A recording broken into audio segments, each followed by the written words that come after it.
Hello नमस्कार everyone, आप सभी का स्वागत है एक बार फिर से आपके अपने चैनल ओनली आईएएस हिंदी माध्यम पे। और दोस्तों, आज मैं आपके सामने लेकर आया हूँ एनसीईआरटी का नेक्स्ट चैप्टर। राइट, हम 11वीं की एनसीईआरटी पढ़ रहे हैं हिंदी माध्यम में, और इसका आज हम सेकंड चैप्टर पढ़ने वाले, जहाँ पे हम संरचना और भू आकृति विज्ञान को बेसिकली सीखने समझने की चेष्टा करने वाले हैं। याद रखिएगा, ये लेक्चर नंबर 14 है, जो हमारी फ्री बुक सीरीज चल रही है समग्र बैच, जो कि इस यूट्यूब चैनल पे और फिजिक्स वाला एप्लीकेशन पे आप फ्री ऑफ कॉस्ट एक्सेस कर पाएंगे। इस क्लास की पीडीएफ भी आपको जो है पीडब्ल्यू एप्लीकेशन पे समग्र बैच के अंदर मिल जाएगी। दोस्तों, यहाँ पे हम एनसीईआरटी जो है फिजिकल एनवायरनमेंट वो शुरू कर चुके हैं, जो कि 11वीं क्लास की एनसीईआरटी से पहले हम एक ऑलरेडी फिजिकल जो फिजिकल ज्योग्राफी है ना, भौतिक भूगोल, वो कंप्लीट कर चुके हैं एंटायरली। राइट, क्लास से रिलेटेड मैं सारी जानकारी जो है आपको ऑलरेडी बता चुका हूँ कि सर आपका अपना एक टेलीग्राम चैनल है। टेलीग्राम चैनल का नाम है जगदीश जांगेड़ सर पीडब्ल्यू। इसके ऊपर आपको एक्सेस मिल जाएगा, है ना। और हम डेली आंसर राइटिंग भी करते हैं, उसके ऊपर डेयर इनिशिएटिव अपना चल रहा है। तो जो भी स्टूडेंट्स को स्ट्रेटेजी से रिलेटेड, आंसर राइटिंग से रिलेटेड, है ना, कोई भी डाउट्स हो, वो इस पे रीच आउट कर सकते हैं हमें, और will definitely be more than happy कि हम आपको मदद कर पाएँ हर एक पर्टिकुलर एंगल से, जो आपको परीक्षा के अंदर और बेहतर अभ्यर्थी बनाने के लिए सहायता करने वाला है। और जो हमारा शाम को 5 बजे को 5 PM बेसिकली जो है एक क्लास होता है समाधान, जो कि हिंदी के अंदर द हिंदू की एनालिसिस आपको अवेलेबल कराई जाती है, उसकी समरी, उसका सारांश भी आपको दैनिक तौर पे दिया जा रहा है। आई होप आप इसका भी लाभ जरूर उठा रहे हैं। और हर हफ्ते के अंत में आपको एक फ्री टेस्ट अवेलेबल कराया जा रहा है। इस हफ्ते में जितने भी लेसन्स आपके इस एप्लीकेशन पे कवर हो रहे हैं, उनका लास्ट में जाते हुए एक टेस्ट होता है। गोज विदाउट सेइंग, ज्ञान का होना जितना महत्वपूर्ण है, उससे कई गुना महत्वपूर्ण होता है ज्ञान का सकल सही समय पे प्रयोग कर पाना। और उसके लिए मूल्यांकन टेस्ट ये बहुत ही आवश्यक है, आपको भी जरूर अपियर होना चाहिए। दोस्तों, क्लास में आगे बढ़ने से पहले मैं आप सभी का धन्यवाद ज्ञापित करना चाहूँगा कि इस समग्र की इस सीरीज़ को, स्पेसिफिकली जो ज्योग्राफी के लेसन्स मैंने आपके साथ में इस मंच पे साझा किए हैं, आपने बहुत ही अच्छे से उनको रिसीव किया है, उनको रीड किया है, रिवाइज किया है। एक अच्छा फीडबैक, एक अच्छा एंगेजमेंट स्टूडेंट्स का देखने को मिला है। I am really thankful, I am really grateful आप सभी स्टूडेंट एस्पिरेंट्स और कम्युनिटी के लिए for showing this much love and affection. आपके स्नेह के लिए, सम्मान के लिए हमेशा आभारी हूँ। दोस्तों, आशा करता हूँ यही स्नेह और सम्मान आप इस क्लास को भी शुरुआत से अंत तक दिखाएंगे, और अंत में जाते हुए आप अपना एप्रिसिएशन और क्वेरीज कमेंट सेक्शन के माध्यम से मेरे साथ में जरूर साझा करेंगे। राइट दोस्तों, हमारी भारत भौतिक पर्यावरण, इंडिया फिजिकल एनवायरनमेंट की यह 11वीं की एनसीईआरटी बहुत ही महत्वपूर्ण एनसीईआरटी है इंडियन ज्योग्राफी के दृष्टिकोण से। राइट, इसमें हम संरचना और भू आकृति विज्ञान समझने की कोशिश करने वाले हैं। राइट, स्ट्रक्चर और जियो मॉर्फोलॉजीज के बारे में, स्ट्रक्चर्स के बारे में जानने की कोशिश करेंगे। इसके अंदर जो भी आपके पास में लेसन है, इसको बेसिकली हम एक बार हम स्टार्ट करेंगे कि सर इंडिया किस तरीके से बना, उसका एक इंट्रोडक्शन, है ना। फिर हमारे प्रायद्वीपीय खंड पेनिनसुलर प्लेट्यू के बारे में बात की जाएगी। फिर हम हिमालय और अन्य बेसिकली जो है अतिरिक्त प्रायद्वीपीय पर्वतमालाओं की बात करने वाले हैं। फिर हम कहीं न कहीं जो है मैदानों की बात करेंगे कि हमारे पास में सिंधु नदी का मैदान है, गंगा का, ब्रह्मपुत्र का मैदान है। तो हमारे भू आकृति को, इंडिया को जियोमॉर्फोलॉजिकली कितने भागों में विभाजित किया जा सकता है, इसके ऊपर कहीं न कहीं जो है हम ध्यानपूर्वक देखेंगे। तो सर, उत्तर में कहीं न कहीं और उत्तर पूर्व में जो हमारी पर्वत श्रृंखलाएं हैं, माउंटेन्स हैं, उनकी बात की जा रही है। फिर नदर्न इंडिया में गंगा, ब्रह्मपुत्र और सिंधु की बात की जाएगी। तो सर, जो मैदानी भाग है उसकी बात की जाएगी। फिर प्रायद्वीपीय पठार की जो हमारा पेनिनसुलर इंडिया है, इसकी बात की जाएगी। भारत के अंदर राजस्थान वाला एरिया है आपके पास में, मरुस्थलीय एरिया, उसकी बात की जाएगी। फिर तटीय मैदान जो है आपके पास में, जो पश्चिमी तट है और पूर्वी तट है, ईस्ट कोस्ट वेस्ट कोस्ट की बात की जाएगी। द्वीप समूह यहाँ पे आया आपके पास में अंडमान, और यहाँ पे दूसरी ओर है आपके पास में निकोबार। तो अंडमान और निकोबार की भी यहाँ पे जो है हम लोग बात करने वाले हैं कि सर भारत में कौन कौन से जो हैं द्वीप समूह देखने को मिलेंगे। मतलब पूरे इंडिया को जोग्राफिकली,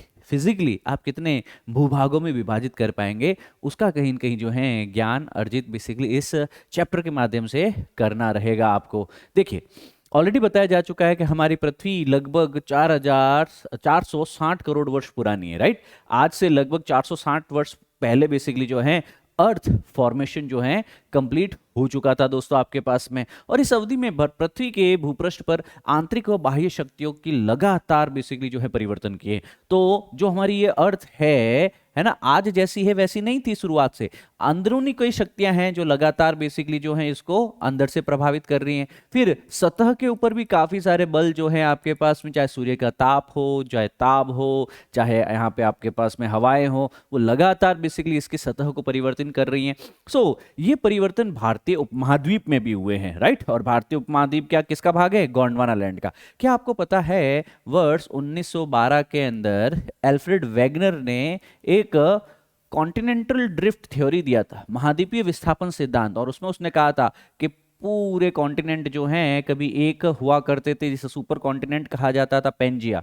जब उसमें विभाजन हुआ तो ऊपर वाला भाग बना लॉरेंशिया और नीचे वाला भाग बना गोंडवाना, और भारत इसी गोंडवाना लैंडमास का पार्ट है जो कभी अफ्रीका के साथ जुड़ा हुआ था, है ना। और कालांतर में कई लाखों वर्ष के अंतर्गत बेसिकली ये अफ्रीका से विभाजित होकर के उत्तर की तरफ अपनी जर्नी करता है, और यूरेशियन प्लेट से ये इंडियन प्लेट जो है लगातार उत्तर की तरफ गति करते हुए टकराती है सर आपके पास में, राइट। सो करोड़ों वर्ष पहले इंडियन प्लेट भूमध्य रेखा के दक्षिण में स्थित थी, राइट। और यह कहीं न कहीं ऑस्ट्रेलियन प्लेट का ही हिस्सा थी, और करोड़ों वर्षों के दौरान यह प्लेट कई हिस्सों में टूट गई। ऑस्ट्रेलियन प्लेट दक्षिण पूर्व की ओर और इंडियन प्लेट उत्तर दिशा की ओर खिसकने लगी। ये ठीक इसी तरीके से तो ये इंडियन प्लेट जो है यूरेशियन प्लेट से जाकर के टकराती है। और जब ये इंडियन प्लेट यूरेशियन प्लेट से जाकर के टकराई है दोस्तों आपके पास में, तो यहाँ क्या देखने को मिला आपको? यहाँ पे हिमालय बीच में क्या बना, ये दिस इज हिमालयन फॉर्मेशन, ठीक है ना। यहाँ पे हिमालयन पर्वत श्रृंखलाएं बनी। तो शुरुआत में बताया जाता है कि पूरा विश्व के अंदर जितने भी महाद्वीप थे वह एक थे, विभाजित हुए, बीच में टीथियस सागर बना आपके पास में, ऊपर वाला भाग को लॉरेंशिया का, नीचे वाले को गोंडवाना का। इसमें आपके पास में साउथ अफ्रीका है, साउथ अमेरिका है, यहाँ पे अफ्रीका है, ये मेडागास्कर है, ये इंडिया है, ये एंटार्क्टिका है, ये ऑस्ट्रेलिया है। तो इस तरीके से ये पूरा गोंडवाना का भाग था जो कभी कहीं कहीं भूमध्य रेखा के दक्षिण में था। पर इंडियन प्लेट नॉर्थ की तरफ चलती रही और यहाँ यूरेशियन प्लेट से टकराती है, और आज के हिमालय का कहीं न कहीं गठन करती हैं, निर्माण करती हैं। इंडियन प्लेट यूरेशियन प्लेट से कई मिलियंस ऑफ द ईयर के अंदर बेसिकली लगातार टकराती हैं, संपीड़न होता है, और यहाँ पे जो सेडिमेंट्स हैं उन सेडिमेंट्स को, उस मिट्टी को, उस गाद को ऊपर की तरफ उठाया जाता है। और आज आप बेसिकली क्या देख पा रहे होंगे यहाँ पे, हियर इंडियन प्लेट का यूरेशियन प्लेट के कन्वर्जेंस, टकराने के कारण हिमालय का सृजन हुआ। तो आपको ये पता चला कि ओ मतलब आज जो हमको ये उपमहाद्वीप दिख रहा है शुरुआत से ऐसा नहीं था, है ना। पहले इंडियन महाद्वीप अलग था, कई लाखों वर्ष, करोड़ों वर्ष पहले ये कहीं और था। अभी बेसिकली वह यूरेशियन प्लेट से टकरा करके इसने हिमालय का निर्माण किया है। तो इंडियन प्लेट खिसकना अब भी जारी है। क्या थोड़े दिनों पहले आपको नेपाल में भूकंप देखने को मिला था? हा? नेपाल में भूकंप आया था या नहीं आया था आपके पास में? क्यों आता है? क्योंकि नेपाल क्या है, इसी हिमालयन रीजन का, इसी हिमालय क्षेत्र का ही हिस्सा है। और यहाँ पे लगातार यहाँ पे क्या हो रहा है, संपीड़न हो रहा है, कंप्रेशन हो रहा है, प्लेट्स एक दूसरे से टकरा रही है। अतएव हैंस यहाँ हमें लगातार कहीं न कहीं प्लेट विवर्तन की गतियां, और लगातार हमें यहाँ पे देखने को मिल रहा है अर्थक्वेक्स, ठीक है। सो इसका भारतीय उपमहाद्वीप के भौतिक पर्यावरण पर बहुत ही महत्वपूर्ण प्रभाव है इस प्लेट टेक्टोनिक्स का। सो अगर हम देखने की कोशिश करें भूवैज्ञानिक संरचना और सेल समूह की भिन्नता के आधार पर भारत को 3 भूवैज्ञानिक खंडों में विभाजित किया जा सकता है। पहला है प्रायद्वीपीय खंड। प्रायद्वीपीय खंड कौन सा हुआ सर आपके पास में? ये वाला पार्ट सर, यहां से ये वाला part, this part is peninsula. अच्छा सर, प्रायद्वीप क्या होता है? द्वीप क्या होता है? जो चारों ओर से पानी से घिरा। प्रायद्वीप क्या हुआ सर आपके पास में? जो एक तरफ, दो तरफ और तीन तरफ से पानी से घिरा। तो ये इंडियन पेनिनसुला है, यह भारतीय प्रायद्वीपीय खंड है ना। तो पेनिनसुलर रीजन हो गया। फिर है हिमालय और अन्य अतिरिक्त प्रायद्वीपीय पर्वतमालाएं। तो सर इस के अलावा बेसिकली और क्या चीजें देखने को मिल सकती है हमको? सर इसके अलावा कहीं न कहीं एक तो हमको हिमालय देखने को मिलेगा, है ना। और हिमालय के अलावा कहीं न कहीं पूर्वों के अंदर भी, उत्तर पूर्व में पहाड़ियां हैं। फिर देखोगे तो अरावली है, विंध्या है, सतपुरा है, इवन आपके पास में ईस्टर्न घाट, वेस्टर्न घाट, आपको कई पहाड़ियां देखने को मिलेगी। और मुख्यतः आपके पास में मैदान भी देखने को मिले। क्या देखने को मिले? मैदान भी देखने को मिले। देखो उत्तर का मैदान देखने को मिल रहा है आपको, है ना। यहाँ पे आपके पास में ब्रह्मपुत्र का मैदान देखने को मिल रहा है, तो गंगा का मैदान है आपके पास में, ब्रह्मपुत्र का मैदान है, सिंधु का मैदान है इत्यादि। तो कुल मिलाकर के हमें एक तो पेनिनसुलर ब्लॉक देखने को मिला जो पठार है मुख्यतः, फिर कुछ पहाड़ियां देखने को मिलेगी भारत में और कुछ मैदान देखने को मिलेंगे, राइट। तो तीन भूवैज्ञानिक खंडों में भारत को विभाजित किया जा सकता है। अब इसमें से सबसे पहला भाग जो है प्रायद्वीपीय खंड की बात करूं, पेनिनसुलर इंडिया की बात करूं, तो यह पेनिनसुलर इंडिया जो है यह यहां से लेकर के इस तरीके से विभाजित है। This entire reason is part of peninsula, ये पूरा प्रायद्वीप खंड का भाग है। तो इसकी उत्तरी सीमा बहुत ही कटी फटी है आपके पास में, तो ये कच्छ से आरंभ होकर अरावली पहाड़ियों के पश्चिम से गुजरते हुए दिल्ली तक और फिर यमुना गंगा की नदी के समानांतर राजमहल पहाड़ियों और गंगा के डेल्टा तक जाती है। तो आप देखोगे कच्छ से लेकर के अरावली की पहाड़ियों से लेकर के गंगा यमुना के समानांतर चलते हुए राजमहल की पहाड़ियों तक, तो ये इसकी उत्तरी सीमा भी तय कर दी गई। फिर इसके अतिरिक्त उत्तर पूर्व में भी कार्बी एंगलोंग और मेघालय पठार और पश्चिम में राजस्थान में भी इस खंड का विस्तार है। तो आप देखेंगे खाली यही नहीं है, मालदा फॉल्ट को छोड़ दिया जाए तो नॉर्थ ईस्ट में यहाँ पे जो कार्बी एंगलोंग प्लेट्यू है, मेघालय प्लेट्यू है, वह प्लेट्यू वह पठार भी इस पेनिनसुलर प्लेट्यू, पेनिनसुलर खंड, पठारीय खंड का ही हिस्सा है, राइट। और पश्चिम बंगाल का मालदा ब्रंश जो है उत्तर पूर्वी भाग में स्थित मेघालय कार्बी एंगलोन ऑपरेशन के से अलग करता है। तो यहाँ पे इस पूरे पेनिनसुलर इंडिया को इस मेघालय प्लेट्यू से कौन अलग करता है, तो you will be writing sir इसके बीच में एक फॉल्ट है, एक दरार है जिसको कहा जाता है मालदा ब्रंश। क्या कहा जाता है? मालदा ब्रंश, मालदा फॉल्ट, है ना। अदरवाइज ये पूरा एरिया उत्तर पूर्व में भी है और राजस्थान तक भी फैला हुआ है और दक्षिण में भी फैला हुआ है सर आपके पास में। सो ये सारी चीजें समझ में आई आपको। फिर प्रायद्वीपीय खंड देखे तो राजस्थान के इवन यहाँ पे आपके पास में खंड मरुस्थल तक भी फैला हुआ है, ठीक है ना। तो राजस्थान में आपका जो जैसलमेर वाला एरिया ना, वहां तक भी कई बार आपका इसका स्ट्रेच बताया जाता है। और जो ये पेनिनसुला है मुख्यतः बना हुआ किससे? ग्रीस और ग्रेनाइट से बना हुआ है। ये टोटल जो आपका पेनिनसुला है this is made of the grease and granite, है ना। क्या है? ग्नीस, मेरे साथ बोलो, ग्नीस, GNIESS, और ग्रेनाइट, इससे बना हुआ है। ये दोनों ही बेसिकली क्या है? ये दोनों ही आग्नेय चट्टान हैं, ये दोनों ही लावा से बनी हुई चट्टानें हैं। यह क्रेमियन कल्प ने, है ना, इस भूखंड का एक कठोर खंड के रूप में खड़ा है आपके पास में। तो कैम्ब्रियन टाइम से ही खड़ा है, मतलब बहुत ही पुराना भूखंड है दोस्तों ये। तो अपवाद स्वरूप पश्चिमी तट समुद्र में डूबा होने के कुछ विवर्तनिकी क्रियाओं से परिवर्तित होने के उपरांत भी इस भूखंड के वास्तविक आधार तल पर प्रभाव नहीं पड़ा। इंडो ऑस्ट्रेलियन प्लेट का हिस्सा होने के कारण यह ऊर्ध्वाधर हलचल और भूखंड खंड भ्रंश से प्रभावित है आपके पास में। तो यहाँ पे कई रिफ्ट वैलीज देखने को मिलेगी, है ना। जैसे आपके पास में विंध्या के बीच में, है ना, सतपुरा की पहाड़ियों के बीच में जो ब्रंश है, जो घाटी है, जो खाई है ना, तो इसके अंदर बेसिकली आप देखेंगे कि सर नदियां बह रही है, जैसे नर्मदा नदी बह रही है विंध्या और सतपुरा के ब्रंश के अंदर, सतपुरा की जो ब्रंश के अंदर तापी नदी बह रही है, ठीक है ना। तो कई ब्रंश यहाँ पे आपको, कई वैलीज आपको यहाँ पे, कई फॉल्ट आपको यहाँ पे देखने को मिलने वाले हैं। और ये एंटायर रीजन क्या है जो ये हम कह रहे हैं ना कि सर ये पूरा का पूरा हमारा पठारी रीजन है ना, पेनिनसुलर रीजन है। तो आप देखेंगे यहाँ पे शिलोंग प्लेट्यू हो, छोटा नागपुर प्लेट्यू हो, चाहे आपके पास में बागेल खंड हो, बुंदेलखंड हो, मालवा प्लेट्यू हो, डेक्कन प्लेट्यू हो, कर्नाटका प्लेट्यू हो, तेलंगाना प्लेट्यू हो, दंडकर्णिया प्लेट्यू हो, तो मेजॉरिटी जो यहाँ का पेनिनसुलर रीजन है वो क्या है? पठारी। पठार मतलब क्या हुआ? पहाड़ के जैसे कॉनिकल नहीं है, पहाड़ के जैसे शंकुनिमा टॉप नहीं है इसका, है ना। ये ऐसा नहीं है, पठार होता है स्लोप है, फ्लैट टॉप है और फिर वापस स्लोप है, ये होता है पठार, है ना। This is plateau. तो यहाँ पे लगभग ये पूरा का पूरा एरिया अधिकांशतः देखा जाए तो पठारी है, मतलब आपके पास में लावा से बना हुआ पठार है। कैसा पठार है? लावा से बना हुआ पठार है। तो प्रायद्वीपीय खंड जो है वो अवशिष्ट पहाड़ियां भी इसके अंदर देखने को मिलेगी। सर अवशिष्ट का क्या मतलब हुआ? जिसको अंग्रेजी में लिखा जाता है रेलिक्ट माउंटेन। क्या लिखा जाता है दोस्तों? We are writing in English relict mountain. Relict का क्या मतलब हो गया आपके पास में? ओल्ड, या फिर जो घस चुकी है, वेदर्ड हो चुकी है, जैसे अरावली हो गया, है ना। जैसे आपके पास में वेस्टर्न घाट है, ईस्टर्न घाट है, विंध्यन है, सतपुरा है ना। तो इनमें से काफी सारी जो है अवशिष्ट पहाड़ियां शामिल है आपके पास में। आप देखो जैसे अरावली है ना। अगर आप यहाँ पे पहुंचोगे तेलंगाना आंध्र के रीजन में तो नल्ला मल्ला है। अगर आप तमिलनाडु साइड में जाओगे तो जावेडी है। फिर वैलीकोंडा, पालकोंडा है आपके पास में, महेंद्रगिरी की पहाड़ियां हैं। ये सारी क्या है आपके पास में? They are old fold mountain, बोलो मेरे साथ, ओल्ड फोल्ड माउंटेन। वलित पर्वत हैं परंतु बहुत ही पुराने समय में बने हुए हैं।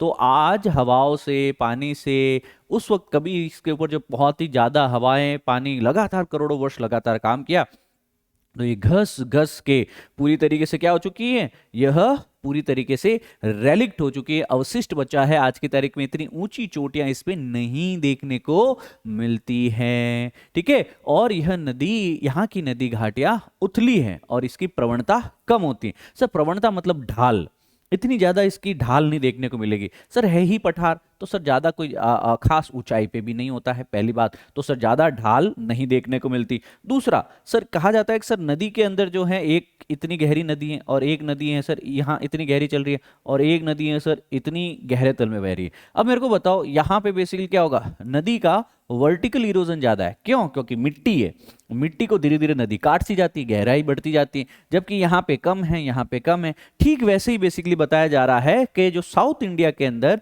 पेनिनसुला के अंदर, प्रायद्वीपीय खंड के अंदर जो नदियां हैं उनकी स्पीड कम होती है, प्रवणता कम होती है, ढाल कम होती है, पहला बात। दूसरा ये उथली होती है, मतलब ज्यादा गहरी नहीं होती, मतलब ज्यादा उसमें क्षितिज कटाव नहीं देखने को मिलेगा, वर्टिकल इरोजन नहीं देखने को मिलेगा। क्यों? क्योंकि है ही पहाड़ सर, है ही रॉक सर, ग्रेनाइट से बनी हुई है।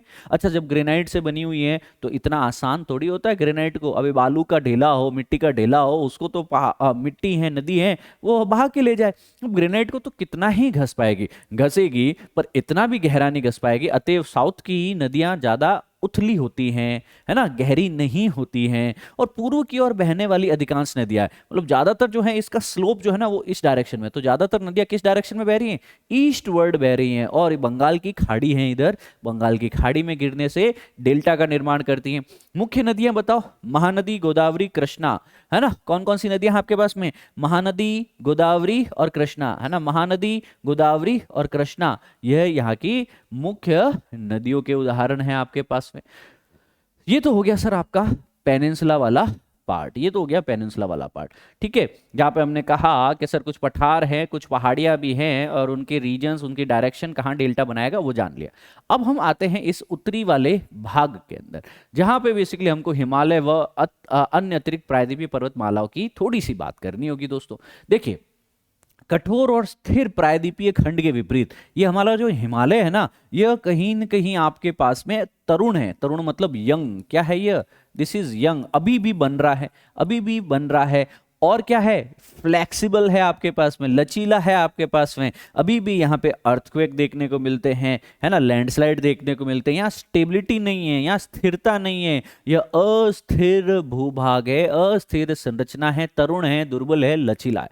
तो यह पर्वत वर्तमान समय में भी बहिर्जनिक तथा अंतर्जनिक बलों की क्रियाओं से प्रभावित है। देखो किसी भी चीज के ऊपर, पहाड़ के ऊपर, पहाड़ कैसे बना, बहिर्जनित, एंडोजेनिक फोर्स, एंडोजेनिक मतलब इंडियन प्लेट यूरेशियन प्लेट से टकराई, बीच के सेडिमेंट जो है वो वलित पर्वत बना लिए, है ना। तो यहाँ पे बेसिकली हमको क्या देखने को मिला था सर, यहाँ पे हमको देखने को मिला था, we have seen a mountain, ठीक है सर। कैसे के sir, Indian plate Eurasian plate से टकराई और बीच में यहाँ पे क्या बन गया आपके पास में, वी हैड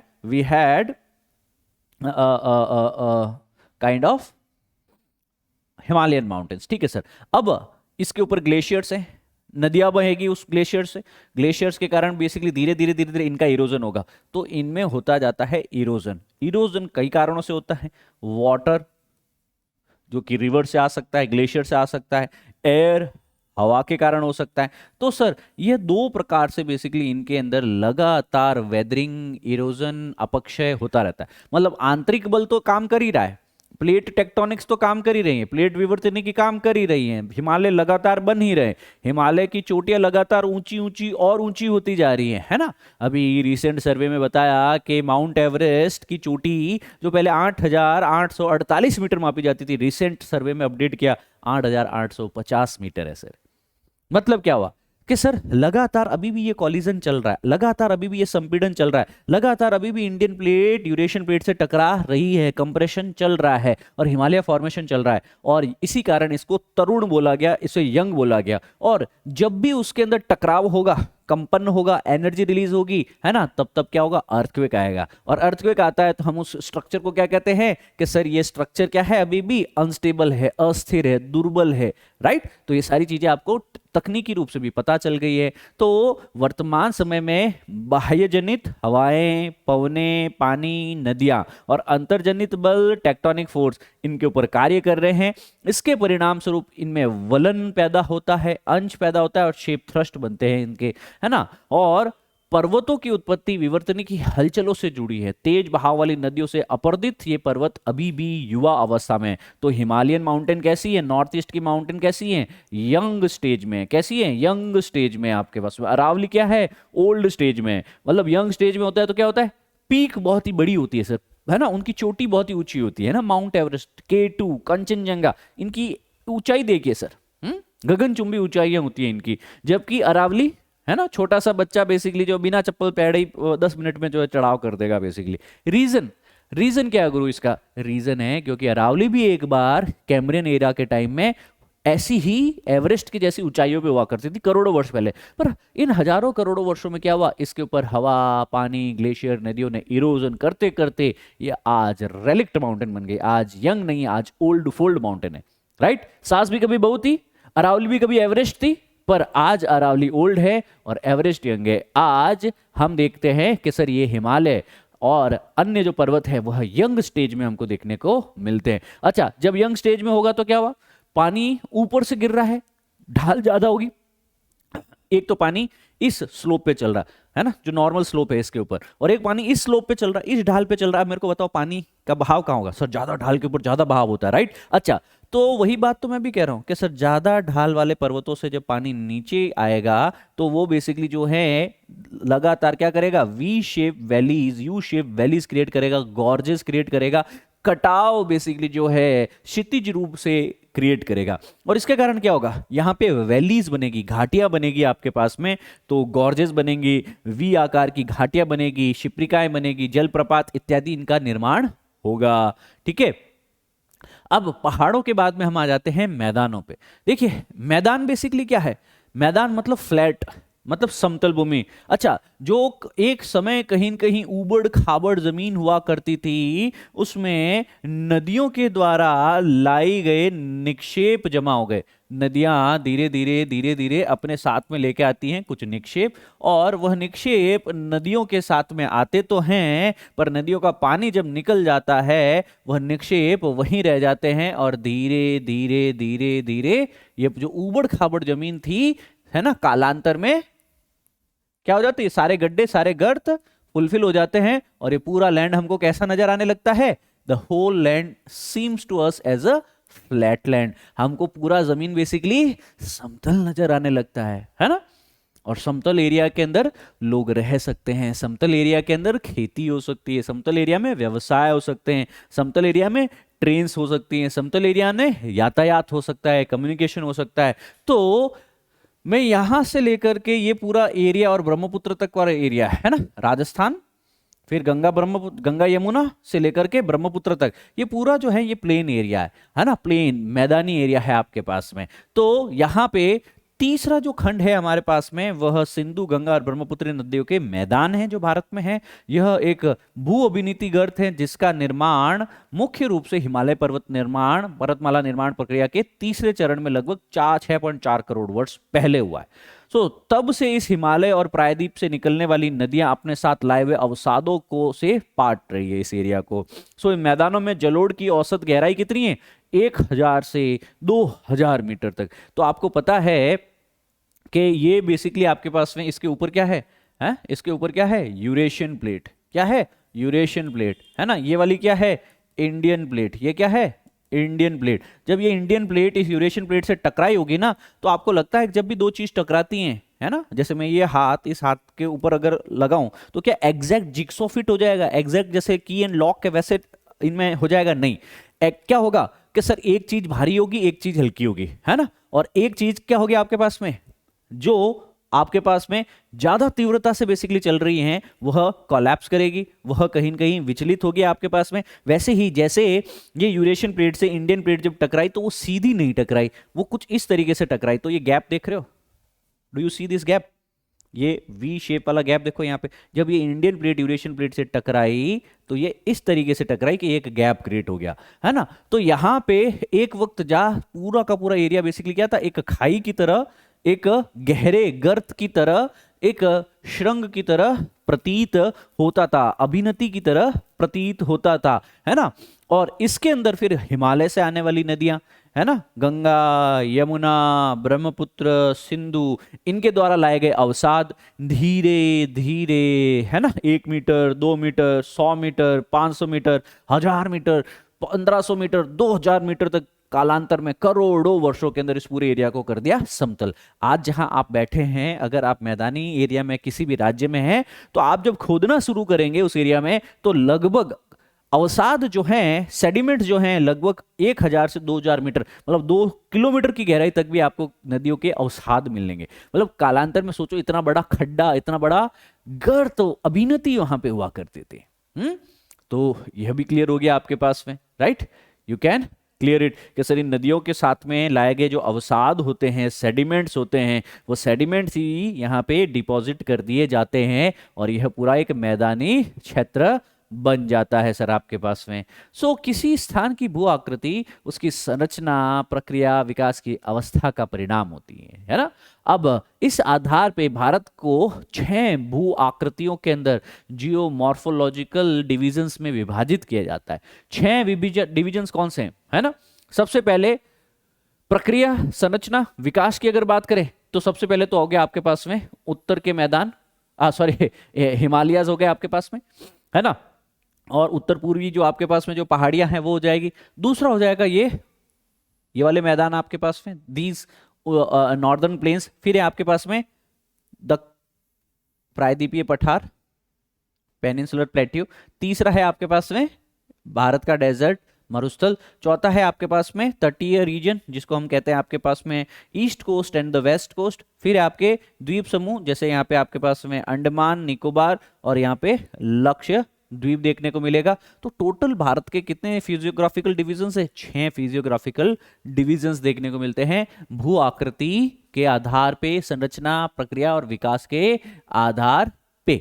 इन पे अपन एक एक करके अगर बात करें दोस्तों, तो हम बात करते हैं उत्तर और उत्तर पूर्व की जो पर्वतमाला है। तो उत्तर में तो एक तो हिमालय है आपके पास, है ना, उत्तर और उत्तर पूर्वी पर्वतमालाओं में हिमालय पर्वत भी हैं। और नॉर्थ ईस्ट में, है ना, नॉर्थ ईस्ट के अंदर बेसिकली उत्तर पूर्वी एरिया में भी कई पहाड़ियां हैं आपके पास में।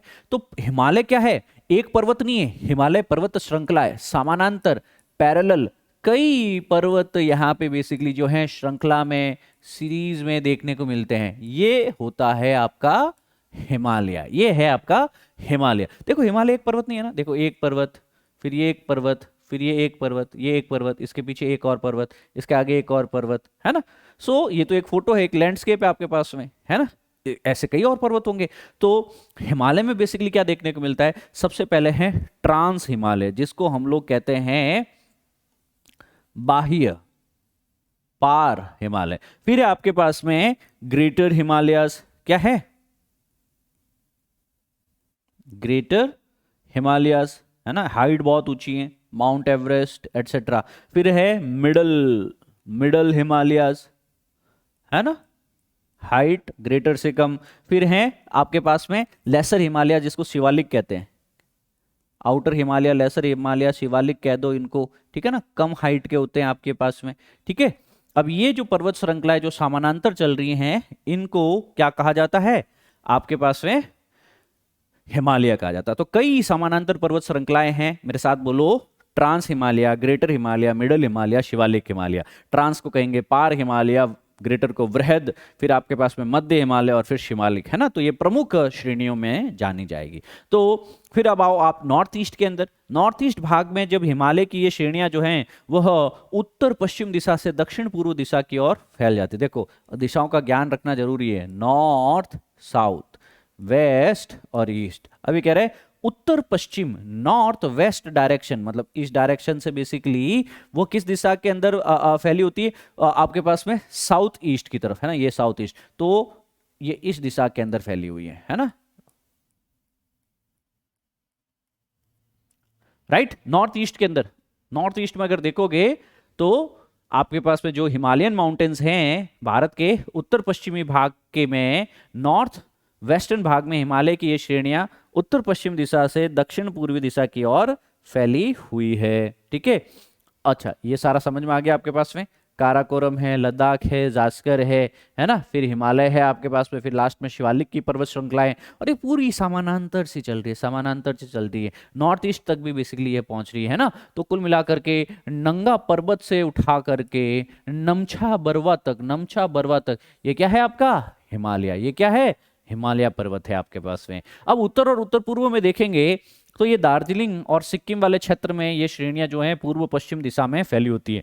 पूर्व से पश्चिम मतलब होता है आपके पास में ये डायरेक्शन, है ना। ये कहाँ पे की बात कर रहे हैं आपके पास में, सिक्किम और दार्जिलिंग क्षेत्र के अंतर्गत, सिक्किम और दार्जिलिंग क्षेत्र के अंतर्गत, चिकन नेक कॉरिडोर में देखो मैप पे, तो पूर्व से पश्चिम दिशा में फैले होते हैं। जबकि अरुणाचल प्रदेश में यह कहीं न कहीं साउथ वेस्ट से लेकर के नॉर्थ वेस्ट की ओर घूम जाती हैं, है ना। जैसे ही अरुणाचल प्रदेश में जाएगी आपके पास में साउथ वेस्ट, देखो अभी डायरेक्शन बहुत जरूरी है ना, साउथ वेस्ट, इस डायरेक्शन से बेसिकली कहां पे घूम जाएगी, नॉर्थ वेस्ट के अंदर, है ना। आपके पास में ये नॉर्थ है, ये वेस्ट है, तो साउथ वेस्ट से यह नॉर्थ वेस्ट के अंदर, ये इस डायरेक्शन के अंदर घूम जाती है आपके पास में, राइट।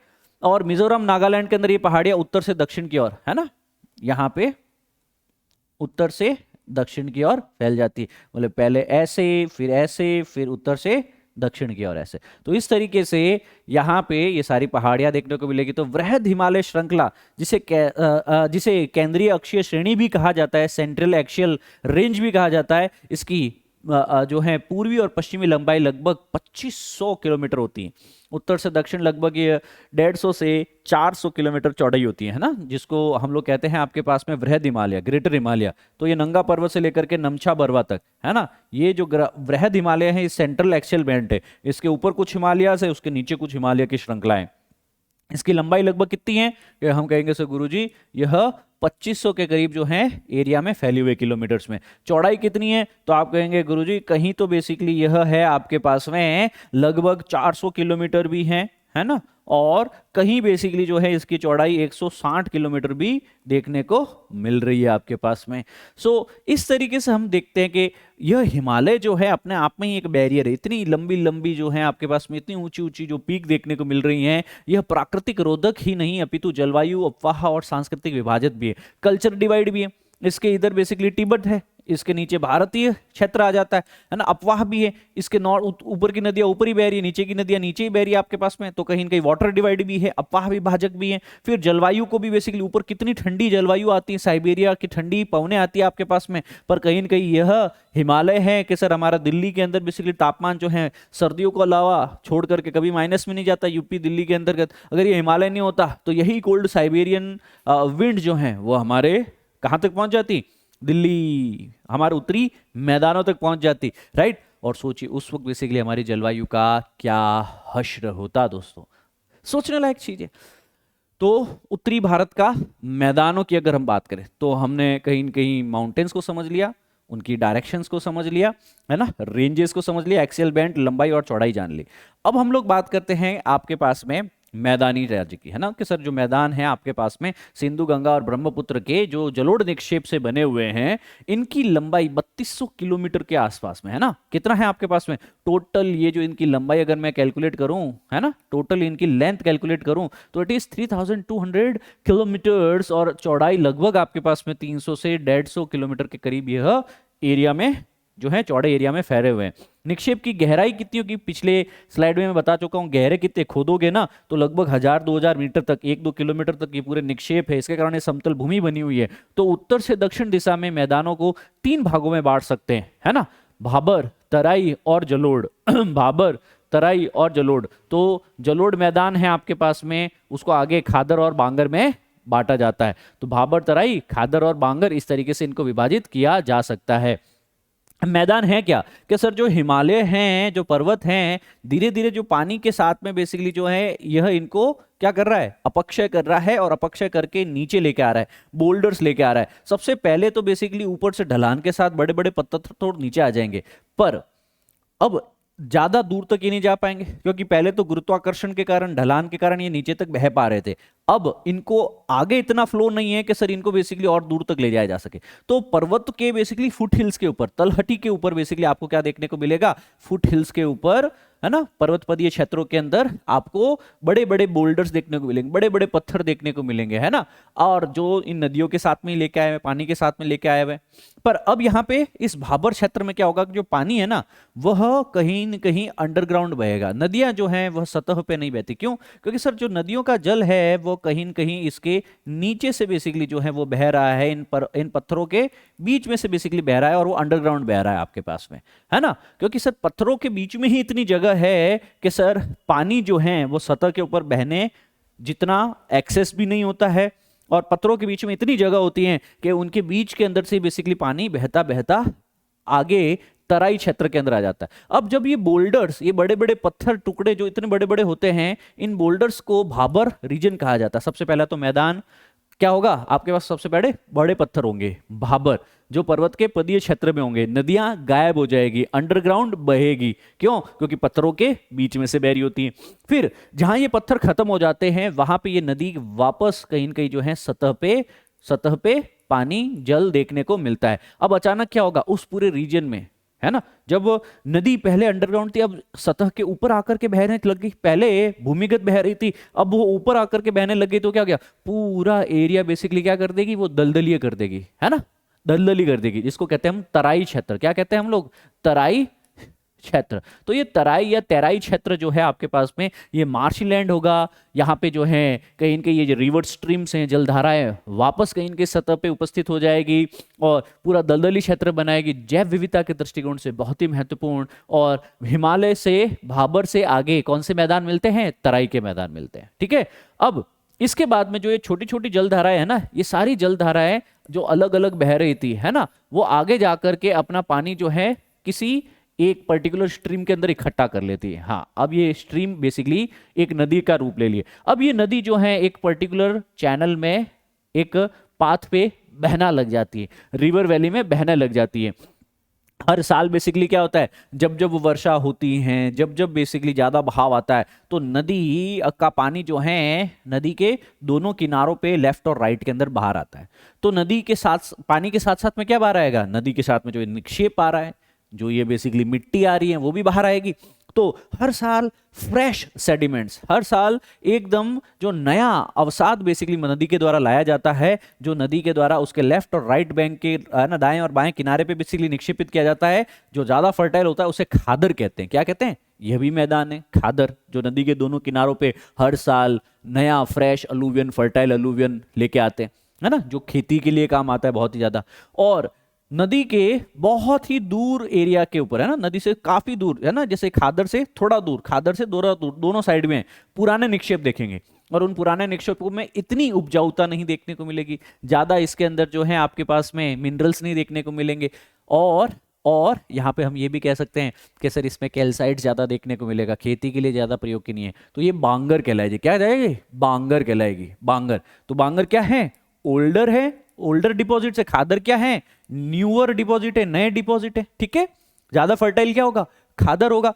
तो अब देखो, मैदान कहीं पे पत्थरों के हैं भाबर, कहीं नदी भूमिगत वापस आ गई, दलदल बना दिया, तो तैराई मैदान है आपके पास में, जहां नदी, रिवर वैली नदी घाटी में बह रही है। हर वर्ष बारिश के बाद में बाढ़ के कारण अपने दाएं और बाईं तरफ फ्रेश अलूवियम लेके आती हैं, फ्रेश जलोढ़ लेके आती हैं, खादर निक्षेप लेके आती हैं, है ना। पुराने निक्षेप जो नदी के तट से कहीं न कहीं बहुत दूर लेफ्ट और राइट दोनों डायरेक्शन में पाए जाते हैं, उन्हें बांगर कहा जाता है। समझ में आया? तो कैसे हिमालय से नीचे ये आपको भाबर, भाबर मतलब बड़े बड़े पत्थर, भाबर, है ना। फिर तराई, तराई मतलब पानी। देखो घर में भी हम लोग बेसिकली कभी भी कंस्ट्रक्शन करते हैं तो तराई करते हैं कि नहीं करते? तराई मतलब उसको कहीं न कहीं पानी से जलमग्न रखा जाता है थोड़े समय के लिए। तो ये तराई शब्द वहां से उठ के आया है ना, जलमग्न रखे रहना, है ना, पूरा उस एरिया को गीला रखना, है ना। सो यहाँ पे ये तराई एरिया हो गया। फिर इसके आगे जहां पे जलधारा प्रॉपर जो है आपके पास में रिवर की तरह बहती नजर आए, वहां पे आपको नदी के लेफ्ट राइट में खादर और नदी से काफी दूर बांगर डिपॉजिट देखने को मिलेंगे। अरे समझ में आ रहा है? तो चेहरे पे स्माइल क्यों नहीं है? डायग्राम बनाओ विद अ स्माइल। बहुत ही इजी डायग्राम है। ठीक है। तो भाबर भाबर क्या होगा, पहाड़ से नीचे उतरते ही बहुत ही बड़े बड़े बोल्डर्स इकट्ठे हो जाएंगे, 8 से 10 किलोमीटर की चौड़ाई की पतली पट्टी जहां शिवालिक गिरिपाद के समानांतर फैली हुई हो, और परिणाम स्वरूप यह हिमालय पर्वत श्रेणियों से बाहर निकलती नदियां यहां पर भारी जल जैसे बड़े शैल और गोलाश्म जमा कर देती हैं। कभी कभी स्वयं भी नदियां लुप्त हो जाती हैं, क्यों? क्योंकि वही उन भारी खंडों और गोलाश्मों के अंडरग्राउंड उनके बीच में बह रही होती हैं, गायब सी हो जाती हैं। भाबर के बाद में आ गया तैराई। तैराई जो है आपके पास में, भाबर के दक्षिण में तैराई क्षेत्र होता है, चौड़ाई 10 से 20 किलोमीटर तक ये फैला होता है, 10 से 20 किलोमीटर उसके आगे पूरा ये फैला होगा। भाबर क्षेत्र में जो लुप्त नदियां थी वो धरातल पर वापस प्रकट हो जाती, यहां से लुप्त नदियां यहाँ पे धरातल पे वापस प्रकट हो गई सर आपके पास में, और कोई निश्चित वाहिकाएं नहीं होती हैं, इसलिए ये क्षेत्र अनूप बन जाता है। अनूप मतलब समझ रहे हो, आपके पास में जगह जगह पे कुएं निकल रहे, जगह जगह पे फवारे निकल रहे, जगह जगह पे रिजर्वायर्स देखने को मिल रहे हैं, है ना, पानी की कोई कमी नहीं है भैया इस एरिया के अंतर्गत, तो इसी कारण इस एरिया को तराई क्षेत्र कहा जाता है। यह क्षेत्र प्राकृतिक वनस्पति से ढका रहता है और विभिन्न प्रकार के वन्य प्राणियों का घर होता है। तो सबसे ज्यादा बायोडायवर्सिटी कहां पाई जाती है? तराई क्षेत्र में पाई जाती है, तराई क्षेत्र में पाई जाती है, याद रखेंगे। कौन से मैदानों में पाई जाती है सबसे ज्यादा जैव विविधता? प्राकृतिक वनस्पति हो चाहे जैव विविधता हो, वन्य प्राणियों का सबसे ज्यादा आवास, सबसे ज्यादा national park, world wild life sanctuaries वो तराई क्षेत्र में होंगे आपके, ठीक है। उस तराई के आगे आओगे आप तो उसके दक्षिण में पुराने और नए जलोढ़ होंगे, जिनको हम कहेंगे, नए को खादर कहेंगे, पुराने को बांगर कहेंगे। ये नदी बह रही है, नए खादर हैं, पुराने बांगर है, खादर बांगर इस तरीके से है ना। फ्लड प्लेन्स में ही होंगे, फ्लड प्लेन से बाहर है वो बांगर होंगे आपके पास में, है ना। बस ये याद रख सकते हैं आप लोग, बहुत ही बेसिक सी चीजें थी जो मैंने आपको दे दिया है। अब आई गेस ये चीजें अगर आप कर पा रहे हैं, है ना, तो मजा ही मजा आ गया। उत्तर भारत के मैदान में बहने वाली विशाल नदियां, है ना, अपने मुहानों पर डेल्टा का निर्माण करती हैं, जैसे गंगा नदी, है ना। गंगा नदी ये बेसिकली क्या बनाती है, यहाँ पे आते हुए इस एरिया में सुंदरबन डेल्टा का निर्माण करती है आपके पास में समुद्र से मिलने से पहले। दिल्ली हरियाणा राज्य की सिंधु और गंगा नदी तंत्रों के बीच जल विभाजक का कार्य करते हैं आपके पास में, वाटर डिवाइड का काम करते हैं आपके पास में। तो ब्रह्मपुत्र नदी अपने घाटी में उत्तर पूर्व से दक्षिण पश्चिम दिशा में बहती है, परंतु बांग्लादेश में प्रवेश करने से पहले धुबरी के समीप यह नदी दक्षिण की ओर 90 डिग्री मुड़ जाती है। तो ये देख लो, जिसको यारलुंग जेम्पो जो ब्रह्मपुत्र है वह कहीं न कहीं इस डायरेक्शन में बहते हुए बांग्लादेश में एंटर कर जाती है आपके पास में 90 डिग्री टर्न लेते हुए। और ये मैदान उपजाऊ जलोढ़ मिट्टी से बने हैं, जहां कई प्रकार की फसलें, गेहूं, चावल, गन्ना, जूट उगाया जाता है। जनसंख्या घनत्व भी मैदानी क्षेत्रों में नदियों के मैदानों के अंतर्गत बहुत ज्यादा होता है। अब बात करते हैं प्रायद्वीपीय पठार पेनिनसुलर प्लेट्यू की, जो यहां से बेसिकली शुरू हो रहा है। बहुत ही महत्वपूर्ण है दोस्तों, थोड़ा सा ध्यान रखिएगा। याद रखना, नदियों के मैदान से 150 मीटर की ऊंचाई पर उठता हुआ यह प्रायद्वीपीय पठार होता है। देखो, मैदानी क्षेत्र बहुत ही कम ढाल होगी आपके पास में, जबकि प्रायद्वीपीय पठार जो होगा वह इस तरीके से होगा। स्लोप जो है आपके पास में वह नदियों से 150 मीटर की ऊंचाई पे होगा औसत, है ना। तो प्रायद्वीपीय पठार तिकोने आकार वाला कटा फटा भूखंड है एक तरीके से, ना, तो ट्रायंगुलर ही है आपके पास में। देखो ये समथिंग लाइक दिस, है ना। तो लगभग त्रिखंडीय है, तिकोना है बेसिकली आपके पास में ये, है ना। और उत्तर पश्चिम से दिल्ली, फिर अरावली के विस्तार, कटक, और पूर्व में राजमहल की पहाड़ियां, पश्चिम में गिर पहाड़ियां, दक्षिण में कार्डमम पहाड़ियां तक फैला हुआ है आपके पास में। ये सारा मैं करा चुका हूं। उत्तर पूर्व में शिलोंग कार्बी एंगलोंग पठार भी इसी का भाग है। नॉर्थ ईस्ट में कार्बी एंगलोंग है, वो भी इसी पेनिनसुलर प्लेट्यू का भाग है। याद करो, मालदा ब्रंश से जो अलग होता है। नॉर्थ ईस्ट में इस के आगे क्या है, मालदा ब्रंश है, इसके आगे कार्बी एंगलोंग प्लेट्यू है, जो भी इसी का ही एक्सटेंडेड पार्ट है, प्रायद्वीपीय पठार का है। ये देखो शिलोंग प्लेट्यू जिसको कहते हैं, है ना। यहाँ पे आगे आपका मालदा ब्रंश, ये इसी का ही पार्ट है। अब इस पूरे प्रायद्वीपीय पठार में अनेकों पठार मिलते हैं हमको, जैसे हजारीबाग हैं, जैसे पलायू, रांची, मालवा, कोयम्बटूर, कर्नाटक, डेक्कन, है ना, दंडकर्ण्या, मालवा, बुंदेलखंड, ये सारे पठार, शिलोंग, ये सारे पठार है। याद रखना, भारत में पूछा गया सबसे पुराना भाग कौन सा है, तो आप लिखेंगे प्रायद्वीपीय पठार है। क्यों है सर? क्योंकि यह कैम्ब्रियन टाइम पीरियड का बना हुआ है, जबकि सर ये हिमालय सर ने बताया था कि sir Indian plate Eurasian plate से टकराने के कारण अभी बने, यंग है सर ये तो, है ना।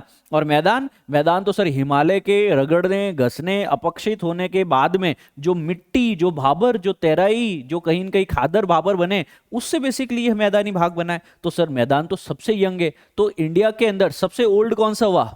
तो आप लिखेंगे गुरुजी प्लेट्यू, प्लेट्यू रीजन, पठार है आपके पास में सबसे ओल्ड। फिर ये कौन है आपके पास में, माउंटेन्स हैं आपके पास में, है ना, जितनी भी हैं। फिर कौन है आपके, प्लेन्स हैं आपके पास में, प्लेन्स है आपके पास। तो सबसे पुराना है पठारी आपके पास में, प्रायद्वीपीय पठार दक्षिण भारत वाले। फिर आपके पास में है कहीं कहीं माउंटेन्स, और उन माउंटेन्स से भी यंग हैं वो हैं प्लेन्स। सबसे ज्यादा यंग वही हैं, सबसे पुराने बने हुए हैं वो पठार, उसके पास बने माउंटेन्स हिमालय एंड ऑल, और उसके बाद में बने आपके मैदान। सो भारत के प्राचीनतम और स्थिर भूभागों में से बेसिकली यह एक है। भारत के प्राचीनतम और स्थिर भूभागों में से यह एक है। सामान्य तौर पर प्रायद्वीप की ऊंचाई पश्चिम से पूर्व की ओर कम होती चली जाती है। इसका प्रमाण यह की नदियों के बहाव की दिशा में भी मिलता है ना। तो क्योंकि यहाँ पे आपके पास में पश्चिम में, वेस्ट में बेसिकली जो है इनकी ऊंचाई जो है वह ज्यादा है ना, और पूर्व में कम है। क्योंकि यहाँ पे सर सारी की सारी नदियाँ इसी डायरेक्शन में बह रही हैं, और सर जब इसी डायरेक्शन बनेगी तो इस डायरेक्शन के अंदर जितने भी पठार होंगे, पहाड़ होंगे, उनकी हाइट को कम कर देगा, उनको इरोड कर देगा, है ना। ये चीज समझ में आ गया है आपको। सो प्रायद्वीपीय पठार इस क्षेत्र की मुख्य प्राकृतिक स्थलाकृतियों के अंतर्गत कई ब्लॉक माउंटेन्स, कहीं आपको भ्रंश घाटियां, पर्वत स्कंद, नग्न चट्टान संरचना, है ना, मॉकरी बेसिकली श्रृंखलाएं देखने को मिलेगी, डाइक्स देखने को मिलेंगे, है ना, जो प्राकृतिक जल संग्रह के स्थल होते हैं आपके पास में, ठीक है ना। अब आपके पास में पश्चिम और उत्तर पश्चिम भाग में मुख्य रूप से यहाँ पे काली मिट्टी भी पाई जाती है, राइट। क्योंकि पूरा का पूरा जो प्लेट्यू है ना दोस्तों, ये प्लेट्यू रीजन एक्चुअली लावा, कई एक बार ऐसा था कि सर जब ये इंडियन प्लेट जो है उत्तर की तरफ चल रही थी, यूरेशियन प्लेट की तरफ, तो रीयूनियन आइलैंड के ऊपर जो है एक हॉटस्पॉट के ऊपर से जो लावा लगातार यहाँ से चारों तरफ से फैला ना, तो वो लावा फैलता गया और वह पूरे इस रीजन को अपना ग्रास में लेता गया। और इस पूरे रीजन के अंदर आज जो आप देख पा रहे हैं वो सब क्या है, एंटायर लावा है। इट इज नथिंग बट लावा। अच्छा, लावा मतलब ग्रेनाइट, ग्रेनाइट जब घसेगा तो क्या बनेगा, इग्नियस रॉक जब घसेगी तो क्या बनेगी, ब्लैक सॉइल, काली मिट्टी बनेगी आपके पास में, राइट। यहाँ पे ब्लैक सॉइल्स देखने को मिलेगी ज्यादा से ज्यादा आपको। तो प्रायद्वीपीय पठार के अनेक हिस्से भू उत्थान, निमज्जन, भ्रंश, विभंग निर्माण करके कहीं कहीं पुनरावर्ती दौर से गुजरते। तो पुनरावर्ती भूकंपीय क्रियाओं के क्षेत्र से विभिन्नता के कारण प्रायद्वीपीय पठार का धरातलीय विविधताएं पाई जाती हैं यहाँ पे, ठीक है ना।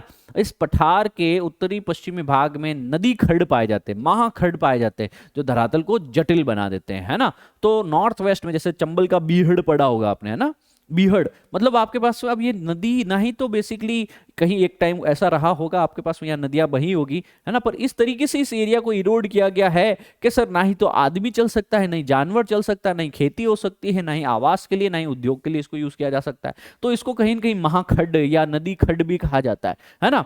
और ये बेसिकली जो है इस एरिया के अंदर पाया जाता है टोटल, है ना। इस एरिया के अंदर आपको सबसे ज्यादा, इसका कहते हैं ना चंबल के बीहड़ के अंदर, है ना, तो पुलिस भी जाने से कतराती है। क्यों? क्योंकि अब यहाँ पे अगर कोई डाकू छुप गए तो कहाँ पकड़ोगे भाई उसको, बताओ। You will not be able to, क्योंकि धरातल बहुत ही जटिल बना हुआ है आपके पास में। चंबल, भिंड, मोरेना के खड्ड इसका उदाहरण है। फिर साउथ में आओगे आपके पास में, तो मुख्य उच्चावत लक्षणों के अनुसार प्रायद्वीपीय पठार को 3 भागों में बांटा गया। एक तो है आपका डेक्कन का प्लेट्यू, डेक्कन का प्लेट्यू, दूसरा है केंद्रीय या फिर मध्य उच्चभूमि सेंट्रल हाईलैंड, तीसरा है नॉर्थ ईस्टर्न प्लेट्यू जिसको कहा जाता है नॉर्थ ईस्टर्न, जिसको हमने अभी पढ़ा था ना Shillong plateau, north eastern plateau, इस तरीके से पढ़ा जाता है सर आपके पास में। तो दक्कन के पठार को अगर आप पढ़ोगे, डेक्कन प्लेट्यू को आप पढ़ोगे, तो पश्चिमी घाट और पूर्वी घाट, ईस्टर्न घाट और वेस्टर्न घाट की ये पर्वत श्रृंखलाएं, ये क्या है दोस्तों, पर्वत श्रृंखलाएं, इन पर्वत श्रृंखलाओं के कहीं न कहीं बीच में है। ऊपर में आप देखेंगे सतपुरा है आपके पास में, मैकाल है, महादेव की पहाड़ियां हैं आपके पास में, और इसके बीच में है ये डेक्कन घाट। तो पश्चिमी घाट को स्थानीय तौर पर कई और अलग नाम भी दिया जाता है वेस्टर्न घाट्स को। जैसे महाराष्ट्र में इस एरिया को सह्याद्री कह दिया गया, कर्नाटक और तमिलनाडु के अंदर इस एरिया को जो है आपके पास में नीलगिरी कह दिया गया आपके पास में, ठीक है ना। कर्नाटक और तमिलनाडु में नीलगिरी कह दिया गया, और कहीं कहीं केरला में इसको अन्नामलई कह दिया जाता है ना। कार्डमम हिल्स है बेसिकली यहाँ पे, कार्डमम हिल्स, इलायची पहाड़ियां जिसको कहते हैं। अब पूर्वी घाट की बात करूं, ये भी पहाड़ियां ही हैं दोस्तों आपके पास में, पर पश्चिमी पूर्वी घाट जो हैं, यह ईस्टर्न घाट्स, ये वेस्टर्न घाट की तुलना में बेसिकली कम ऊंचे होते हैं, है ना। ये यहाँ पे बेसिकली अवरित होते हैं। अवरित मतलब क्या हुआ आपके पास में, अविरत मतलब आपके पास में लगातार इनका अपक्षय हो रहा है, वेदरिंग हो रही है, हाइट कम है, कटे फटे देखने को मिलेंगे। औसत ऊंचाई लगभग 1500 मीटर है, जबकि उत्तर से दक्षिण की तरफ यह बढ़ती चली जाती।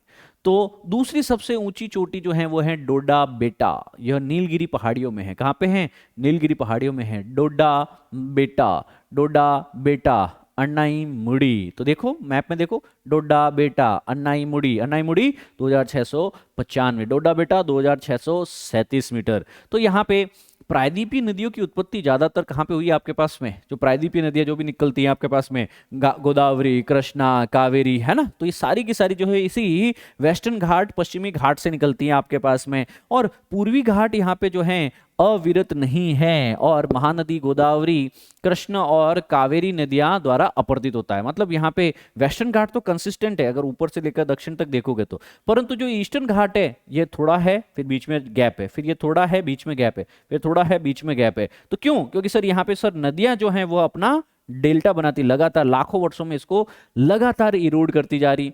ईस्टर्न घाट को भी कई छोटी छोटी पहाड़ियों के रूप में देखा जा सकता है, जैसे जावेडी हिल, जैसे पालकोंडा, नल्ला मल्ला, महेंद्रगिरी, है ना, तो ये सारी माउंटेन्स आप देख पा रहे होंगे। तो पूर्वी और पश्चिमी घाट नीलगिरी पहाड़ियों उसमें आपस मिलते हैं, ठीक है ना। तो ईस्टर्न घाट ये रहे कटे फटे से, वेस्टर्न घाट ये रहे, और ये जहां मिलेंगे उनको कहा जाता है कार्डमम हिल्स, उन्हें उन्हें कहा जाता है नीलगिरी हिल्स। क्या कहा जाता है आपके पास में? नीलगिरी हिल्स। तो परीक्षा में प्रश्न पूछा भी गया है, कौन सा पॉइंट है, कौन सा जंक्शन है जहां पे ईस्टर्न घाट और वेस्टर्न घाट मिलते हैं, है ना, पश्चिमी घाट और पूर्वी घाट मिलते हैं। सर पश्चिमी घाट पूर्वी घाट मिलने की जगह कौन सी है? नीलगिरी पहाड़ियां, नीलगिरी की पहाड़ियां हैं आपके पास में। अब आप इस सेंट्रल हाईलैंड की मध्य उच्च भूमि की बात करो, है ना, ये भी बेसिकली जो है प्लेट्यू रीजन है, पठारी क्षेत्र है। तो इसके पश्चिम में तो बेसिकली आपके पास में अरावली पर्वत श्रृंखला देखने को मिलेगी, ये इसकी सीमा बना देती है आपके पास में। दक्षिण में कहीं कहीं सतपुरा माउंटेन रेंज देखने को मिलेगी, ये इसकी सीमा बना देती है आपके पास में, है ना। और यह बेसिकली समुद्र से 600 से 900 मीटर की ऊंचाई तक बेसिकली, क्योंकि पठार है, ऊंचा होगा, मैदान से काफी ऊंचा है ना। और ये जो डेक्कन प्लेट्यू है उसकी उत्तरी सीमा बेसिकली बनाता है सेंट्रल हाईलैंड। अब प्रायद्वीपीय पठार के इस भाग का विस्तार अगर देखें राजस्थान के जैसलमेर तक भी बेसिकली देखने को मिलेगा। और यहाँ पे अनुदैर्ध्य रेत के टिब्बे और कहीं कहीं बरखान रेतीले टिब्बे से बेसिकली पूरा पठार ढका सा होता है ना। सो अपने भूगर्भीय इतिहास में यह क्षेत्र कायांतरित प्रक्रियाओं से गुजर चुका है, और कायांतरित चट्टानें यहाँ पे मिलेगी। तो यहाँ पे सबसे ज्यादा बेसिकली मेटामॉर्फिक रॉक, कायांतरित चट्टानें मिलेगी, जैसे संगमरमर, स्लेट, नीस, ये सब मिलेगी, ठीक है। तो कायांतरित चट्टानें सबसे ज्यादा कहां मिलती हैं? सेंट्रल हाईलैंड में मिलती हैं, मध्य उच्च भूभाग में मिलती हैं, ठीक है, याद रखेंगे। तो मध्य उच्च भूभाग का ये अरावली रेंज, ये सतपुरा रेंज, और ये वाला क्षेत्र सा हो गया, इसको सेंट्रल हाईलैंड कहा जाता है। अब मध्य उच्च भूभाग जो है सेंट्रल हाईलैंड है, यह समुद्र तल से लगभग 700 से 1000 मीटर की ऊंचाई के ऊपर रहता है आपके पास में। उत्तर और उत्तर पूर्व की दिशा में इसकी ऊंचाई कम हो जाती है, और यमुना के अधिकतर सहायक नदियां विंध्याचल और कैमूर श्रेणी से निकलती हैं, है ना। यहां से विंध्याचल और कैमूर श्रेणी से निकलती हैं। बनास, चंबल एकमात्र मुख्य सहायक नदी हैं जो पश्चिम में अरावली से निकलती है। बनास और चंबल एकमात्र यमुना की मुख्य सहायक नदी हैं जो इस पश्चिम में अरावली से निकलती है। मध्य उच्च भूमि भूभाग में पूर्वी विस्तार राजमहल की पहाड़ियों तक है, तो यहाँ पे राजमहल हिल्स देखने को मिलती हैं आपको, और उस राजमहल हिल्स तक बेसिकली ये चलता है आपका, है ना। इसके दक्षिण में छोटा नागपुर प्लेट्यू है जो कि खनिजों का भंडार है ना। यहाँ पे छोटा नागपुर प्लेट्यू, छोटा नागपुर प्लेट्यू क्या है आपके पास में? वेरी मिनरल रिच एरिया, कोयल के लिए, है ना, आयरन के लिए। तो इंडियन प्लेट के उत्तर पूर्वी दिशा के अंदर नॉर्थ ईस्टर्न प्लेट्यू आपको देखने को मिलेगा। राजमहल पहाड़ियां यहाँ पे देखने को मिलेगी, तो यहाँ मालदा भ्रंश देखने को मिलेगा, और यहाँ पे आपको शिलोंग प्लेट्यू देखने को मिलेगा, है राइट। ये भ्रंश घाटी से बनने से थोड़ा सा ये कहीं के प्लेट्यू अलग हो गया है, परंतु बाद में ये नदी द्वारा जमा किए गए जलोढ़ द्वारा पाट दिया गया। आज मेघालय और कार्बी एंग्लोंग पठार इसी कारण से मुख्य प्रायद्वीप से अलग थलग है। तो जो इंडियन प्लेट है वो उत्तर पूर्व दिशा के अंदर नॉर्थ ईस्ट दिशा में खिसकने के कारण बेसिकली क्या हुआ, यहाँ जो राजमहल हिल्स हैं और मेघालय पठार के बीच में एक भ्रंश बन चुका है, एक घाटी बन चुकी है। इसके कारण ये अलग हो चुका है एक दूसरे से, और बाद में यही नदियों द्वारा जलोढ़ जो हैं उसके द्वारा यहाँ पे उस एरिया को पाट दिया गया है। तो ये ब्रंश है वो आज खत्म हो चुका है, आज ये फॉल्ट हमको नहीं दिखता है ना, पर it is separated by the Malda fault. ठीक है, चलो ये समझ में आ गया आपको, है ना। राजमहल एरिया पता चल रहा है आपको प्रॉपरली। फिर ये मेघालय के अंदर बेसिकली अगर हम कहें उत्तर पूर्व के पठार, तो यहाँ पे 3 पहाड़ियां देखने को मिल देगी आपको मेघालय के ऊपर, गारो, खासी, जैंतिया। जैसे ये पठार है, ये पठार है, right, this is a plateau, है ना, ढलान है प्लस फ्लैट टॉप है, पर सर यहाँ पे पहाड़ियां है, गारो, खासी, जैंतिया, गारो, खासी, जैंतिया। ठीक है ना, तो यहाँ पे 3 अलग अलग बेसिकली जो है पहाड़ियां देखने को मिलती है। तो मेघालय पठार के भी कितने भाग है? 3 है, गारो, खासी, जैंतिया। ठीक है, अब यहाँ पे बेसिकली क्या मिलता है? ICU, आयरन, है ना, कोल और यूरेनियम। क्या मिलता है? ICU, आयरन, कोल और यूरेनियम मिलता है। तो असम के कार्बी एंगलोंग की पहाड़ियों का ही एक विस्तार देखा जा सकता है। यहाँ पे कोयला, लोहा, सिल्मेनाइट, चूल्हे के पत्थर के साथ यूरेनियम भी मिलता है सर, है ना। और अधिकतर वर्षा दक्षिण पश्चिम मानसून की जो होती हैं, हम कहते हैं ना कि सर मानसून कहीं न कहीं रिट्रीटिंग होता है, पहले साउथ वेस्ट आता है फिर नॉर्थ ईस्ट मानसून आता है। तो जब नॉर्थ ईस्ट मानसून आता है तो इस कार्बी एंगलोंग प्लेट्यू को वेट प्लेट्यू भी कहा जाता है, आर्द्र पठार भी कहा जाता है, क्योंकि जो रिट्रीटिंग मानसून है वो सबसे ज्यादा यहाँ पे बारिश कराता है। तो दक्षिण पश्चिम साउथ वेस्ट मानसून से इस क्षेत्र में अधिकतर वर्षा होती है आपके पास में, ये याद रखना, है ना। तो जो साउथ वेस्ट मानसून है उससे ज्यादा बारिश होगी इस वाले शिलोंग मेघालय प्लेट्यू के ऊपर। तो मेघालय का पठार एक अति अपर्दित भूतल है, क्योंकि ज्यादा बारिश होने के कारण ज्यादा नदियां, ज्यादा पानी, ज्यादा इरोजन, ज्यादा अपक्ष है। चेरापूंजी का नाम सुना है? चेरापूंजी नग्न चट्टानों से ढका स्थल है जहां वनस्पति लगभग नहीं के बराबर है। तो चेरापूंजी में इतनी बारिश होती है कि सर मात्र चट्टानें ही है, सॉइल डेवलप ही नहीं हो पाती है। सॉइल डेवलप होती है, इतनी बारिश होती है कि सॉइल बह के ही चली जाती है। तो ये पूरा का पूरा क्या है? पूरा रॉकी स्ट्रक्चर है चेरापूंजी। फिर है भारतीय मरुस्थल। मरुस्थल जो है अरावली पहाड़ियों के उत्तर पूर्व में स्थित है, नॉर्थ ईस्ट में बेसिकली आपके पास में देखने की कोशिश करेंगे। अरावली देखो, हियर इज अरावली, अरावली ये इस तरीके से देखने को मिलेगी, और इसके नॉर्थ वेस्ट के अंदर अरावली पर्वत पहाड़ियों से उत्तर पूर्व में स्थित है। विशाल भारतीय मरुस्थल अरावली पर्वत पहाड़ियों से उत्तर पूर्व में स्थित हैं। उत्तर पश्चिम होगा यार, ये उत्तर पूर्व नहीं, पश्चिम, उत्तर पश्चिम हो गया। उबड़ खाबड़ यहाँ पे जो है भूतल है एक तरह का, बहुत ही अनुदैर्ध्य रेतीले टीले होंगे, और वार्षिक वर्षा जो है 150 mm से भी कम होती। परिणाम स्वरूप यह एक शुष्क वनस्पति रहित क्षेत्र है। अरावली रेंज, अरावली रेंज ये वाला रीजन है ना, यहाँ पे, है ना। अरावली से इधर थार डेजर्ट देखने को मिलेगा आपको।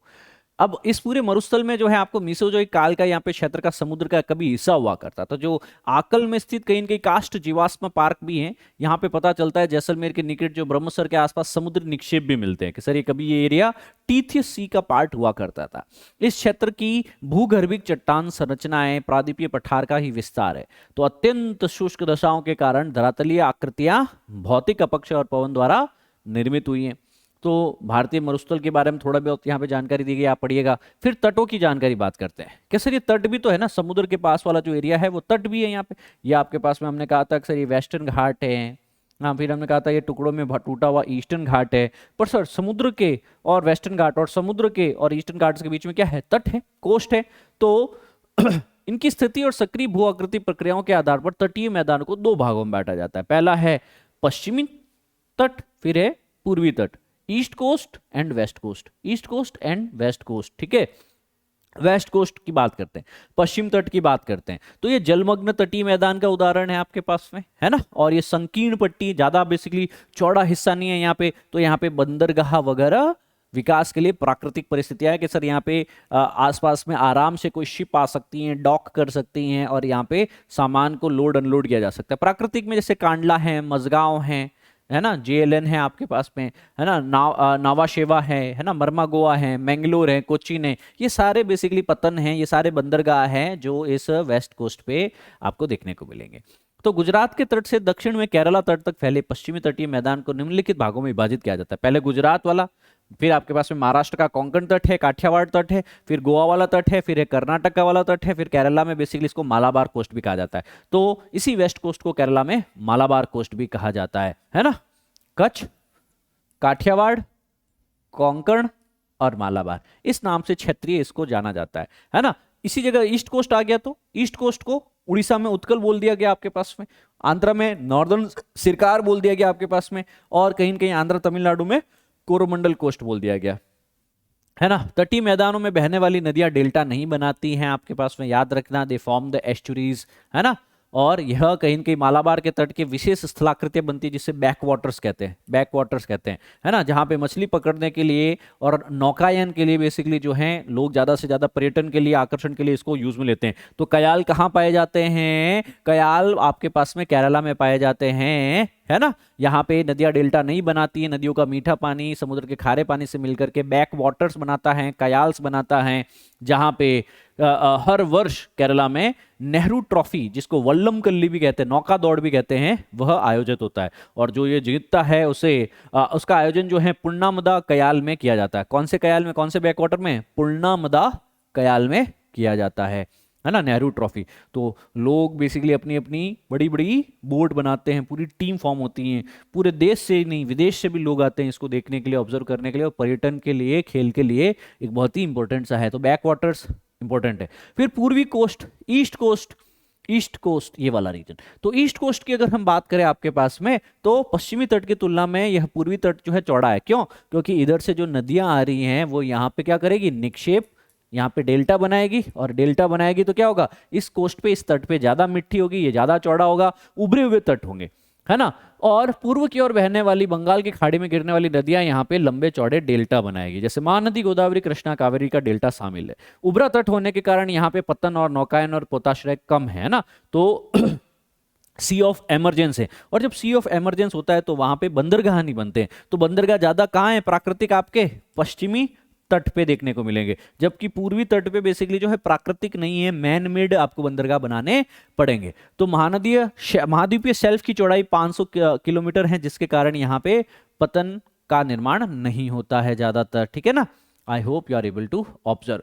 द्वीप समूह, भारत में 2 द्वीप समूह हैं, एक बंगाल की खाड़ी के अंदर है, दूसरा अरब सागर के अंदर है आपके पास में। बंगाल की खाड़ी में द्वीप समूह अगर देखा जाए तो अंडमान और निकोबार, लगभग 500 से ज्यादा द्वीप, 572 द्वीप हैं आपके पास में, है ना। ये द्वीप 6 डिग्री उत्तर से लेकर 14 डिग्री उत्तर तक, और 97 डिग्री से लेकर 94 डिग्री, 92 से 94 डिग्री ईस्ट लॉन्गिट्यूड्स के बीच में फैले हुए हैं, ठीक है ना। सो ये पता चल गया आपको कि 6 से लेकर के 14 है, 6 से लेकर के 14 डिग्री नॉर्थ है आपके पास में, ठीक है। और इस तरफ भी बेसिकली आपको पता चल गया कि सर यह 92 डिग्री ईस्ट से लेकर के 94 डिग्री ईस्ट के अंदर है। इसके बीच में फैला हुए अंडमान और निकोबार के 572 द्वीप फैले हुए हैं, है ना। सो ये द्वीप समूह लैबरिंथ द्वीप और यह यहाँ के 2 प्रमुख द्वीप समूह है आपके पास। आई होप आप ये सारी चीजें समझ पा रहे होंगे, बहुत इंपॉर्टेंट है। फिर उधर वाला अंडमान है, ये वाला निकोबार है आपके पास में। अंडमान निकोबार के अलावा ये वाला लक्षद्वीप है आपके पास में। आइए इसको भी थोड़ा जानते हैं। देखिए सबसे पहले हम लोग जो है द्वीप समूह में बंगाल की खाड़ी के द्वीप समूह को देखें तो उत्तर में जो द्वीप हैं उनको बेसिकली, जैसे ये नॉर्थ के अंदर है ना, इनको बेसिकली अंडमान बोल दिया गया, दक्षिण वालों को निकोबार्स बोल दिया गया, निकोबार्स बोल दिया गया। तो उत्तर में अंडमान, दक्षिण में निकोबार है। ये द्वीप समुद्र में जलमग्न पर्वतों का ही हिस्सा है। मतलब ये क्या है आपके पास में? They are volcanic mountain, volcanic mountain. तो जो समुद्र में ज्वालामुखी फटते हैं, धीरे धीरे वो पहाड़ बनाते हैं, और वो इतने बड़े बड़े पहाड़ बनाते हैं कि वह समुद्र के जल स्तर से ऊपर बाहर निकल जाते हैं, और बाहर से हमको एक आइलैंड के रूप में प्रतीत होते हैं, है ना। तो ये सारे क्या है? अंडमान और निकोबार, ये सारे ही जलमग्न पर्वतों का हिस्सा है, और कुछ छोटे द्वीपों की उत्पत्ति ज्वालामुखी से भी हुई है ना। बैरन आइलैंड का नाम सुना है? सबसे दक्षिणतम आपके पास में देखने को मिलेगा बैरन आइलैंड, ठीक है ना। यह एकमात्र जीवित ज्वालामुखी है जो निकोबार द्वीप समूह में देखने को मिलेगा आपको। बैरन आइलैंड निकोबार द्वीप समूह पे देखने को मिलेगा आपको, ठीक है ना। यह द्वीप असंगठित कंकड़, पत्थर और गोलास्मों से बने हुए हैं आपके पास में। अब द्वीप समूहों के ऊपर बेसिकली अगर बात की जाए तो इसमें सैडल पीक पूछा जाता है, माउंट डिओवली पूछा जाता है, माउंट कायोबा पूछा जाता है। तो हाईएस्ट है अंडमान की सैडल पीक, 38 मीटर की। दूसरी है डियोवोले 515, फिर है कोयोबा 460, फिर है थ्रिलर जो कहीं के निकोबार में है 642 के करीब की आपके पास में। तो पश्चिमी तट के साथ कुछ प्रवाल निक्षेप भी खूबसूरत पुलिन बनाते हैं, है ना। यहाँ पे संवहनी वर्षा होती है, भूमध्य इक्वेटोरियल रीजन में है, तो क्या होगा, दिन में गर्मी पड़ेगी और शाम तक बारिश हो जाएगी, दोपहर तक बारिश होगी आपके पास में। फिर अब लक्षद्वीप की बात करते हैं। लक्षद्वीप मतलब इधर आ गए हम लोग, है ना। लक्षद्वीप, लक्षद्वीप जो है आपके पास में अरब सागर के अंदर द्वीपों को लक्षद्वीप और मिनिकॉय भी शामिल है इसमें। यह 80 डिग्री उत्तर से 12 डिग्री उत्तर तक और 71 डिग्री पूर्व से 74 डिग्री पूर्व तक। तो इसका north south east west basically longitude दे दिया गया है कि यहाँ तक, यहाँ के बीच में ये द्वीप समूह उपस्थित है। तो केरला तट से लगभग इनकी दूरी 280 किलोमीटर है, यहाँ से बेसिकली 280 किलोमीटर की दूरी पे ये स्थित है आपके पास में। तो पूरा द्वीप समूह प्रवाल निक्षेप से बना हुआ। प्रवाल क्या है, कॉरल, कॉरल रीफ, है ना। तो यहाँ पे एक जूजेंतले होता है जो पॉलिप के साथ में एक सहजीवी रिलेशन में रहता है, एक खाना देता है, दूसरा कलर देता है और दोनों एक इकोसिस्टम को मेंटेन करते हैं। यहाँ टोटल 36 द्वीप है और 36 के 36 द्वीप जो है कोरल से बने हुए हैं। इनमें से 11 द्वीपों पर मानव का आवास है और बाकी 25 द्वीपों पर जो है मानव का आवास नहीं है, हैबिटेबल नहीं है, ठीक है। तो यह लक्षद्वीप की बेसिकली बात की जा रही है आपके पास में, लक्षद्वीप की बेसिकली बात की जा रही है ना। लक्षद्वीप की राजधानी कारावती, कारावती, ठीक है ना। और भी कहीं है आपके पास में, बितरा है, छेलत है, अमीनी है ना, कालपेनी है आपके पास में, एटसेट्रा एटसेट्रा। तो मिनिकॉय सबसे बड़ा द्वीप है आपके पास में और 450 स्क्वायर किलोमीटर का है आपके पास में मिनिकॉय, ठीक है। और यहाँ पे याद रखना ये पूरा द्वीप जो है 10 डिग्री समूह द्वारा दो भागों में बांटा गया है, 10 डिग्री चैनल के द्वारा। 10 डिग्री चैनल जो है आपके पास में वह इसको दो भागों में बांटता है। 10 डिग्री चैनल, 10 डिग्री चैनल। तो 10 डिग्री चैनल के द्वारा दो भागों में बांटा गया। उत्तर में है अमनदीप और दक्षिण में है जो है आपके पास में कैननोर द्वीप। तो इस द्वीप समूह का पर तूफान निमृत पुलिन भी है आपके पास में, जो कहीं की आबद गुटिकाएं हैं, शिलिंग हैं और गुलाश्मिका और गुलाश्म पूर्वी समुद्र तट पर बेसिकली पाए जाएंगे। ये समथिंग लाइक दिस, राइट। ये पूरा कवर्ड रहता है आपके पास में। This is Minicoy. ये क्या है, मिनिकॉय आइलैंड है। पूरा क्या है, कोरल रीफ से बना हुआ है। अब कुछ एमसीक्यू सॉल्व करो। अंडमान और निकोबार में कौन सा जल क्षेत्र अलग करता है? तो अंडमान और निकोबार को 11 डिग्री, 10 डिग्री या मन्नार की खाड़ी या अंडमान सागर कौन अलग करता है? फिर डोडा बेटा चोटी निम्नलिखित में से कौन सी पहाड़ी श्रृंखला पर स्थित है? क्या हमने पढ़ा था आपके पास में, नीलगिरी, अन्नामलाई, है ना, कार्डमम, नल्ला मल्ला। तो आप बताओ कि डोडा बेटा पीक कौन सी पहाड़ी श्रृंखला पे है, ठीक है। और भी कोई डाउट हो, reach out to me at JJ sir UPSC, ठीक है। टेलीग्राम के ऊपर अपना चैनल भी है, Jagdish Jangid sir PW, Jagdish Jangid sir PW. You will be able to reach out to me there as well. Thank you for joining. I hope that you like the session. Do let me know and happy Diwali to all of you. Thank you. Jai Hind. Sarvada Shaktiशाली. God bless you all दोस्तों. Thank you.